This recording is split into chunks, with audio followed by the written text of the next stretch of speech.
Being better than somebody, if it's a pleasure for you, I call that sickness. This is not sickness. We call this education, we call this competition, we call this society. The important thing is, for what you have come with, will you blossom to the fullest human being or not? That's all that needs to be taken care of even for a human being. My question is on competition, and as most of the students here would know, LSE has a very intense culture of competition, and a lot of the students who come here have always been at the top of their class, and once they come here, they continue… How can everybody be at the top of their class? They sit there? All different classes. Oh.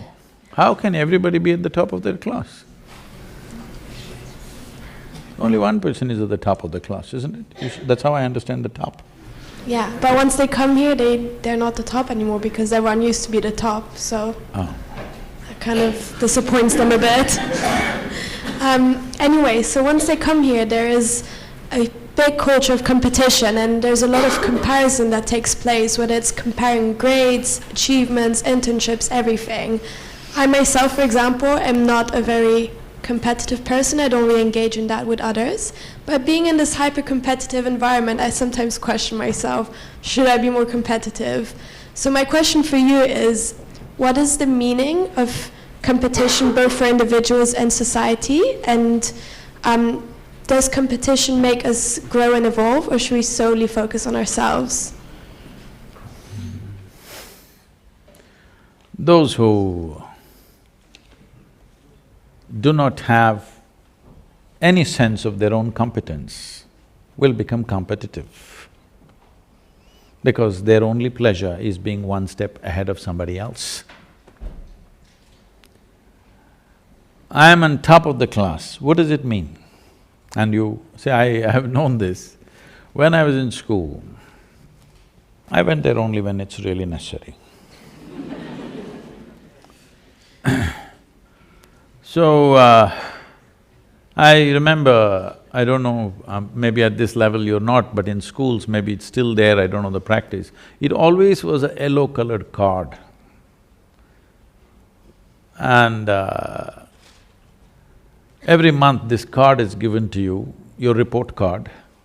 And I see some children are strutting around because they are first, second, something.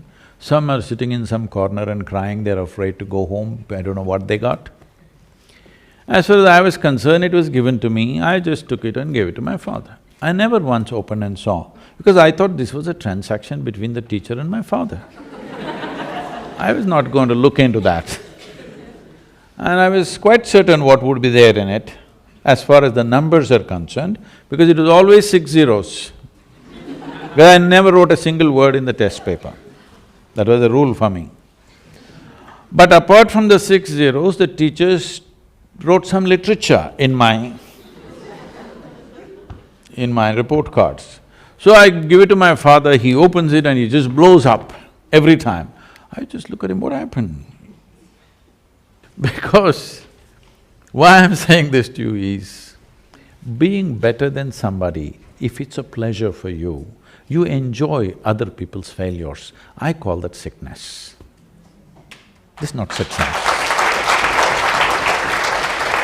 You, as a life, you want to be at your fullest, you have a right to be. Every life in creation, from a worm, insect, bird, animal, even a plant and tree, all striving to their best, isn't it? You also.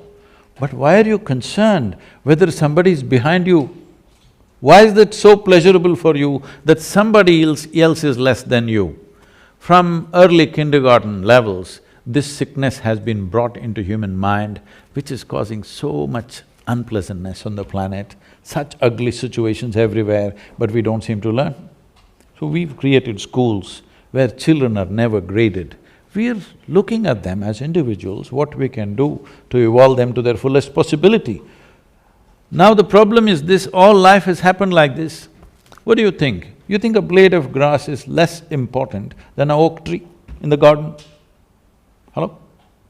You think so? Only a fool would think so, isn't it? Hello? But that's what we're doing, we call this education, we call this competition, we call this society. No, very stupid way of handling things. Because the important thing is, for what you have come with, will you blossom to the fullest human being or not? This is the only question. This doesn't need anything other than constantly nourishing the atmosphere, not even the person. If you want a plant to grow, you don't do anything to the plant, you just take care of the soil, the atmosphere, the ambience.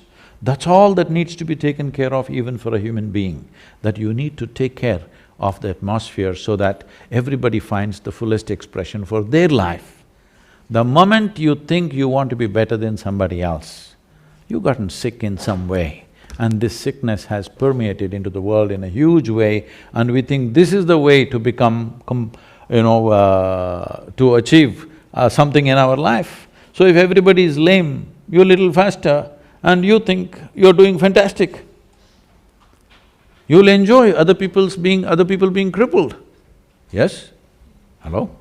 If your entire life is always sitting on top of everybody else, you will enjoy other people's incapabilities, isn't it?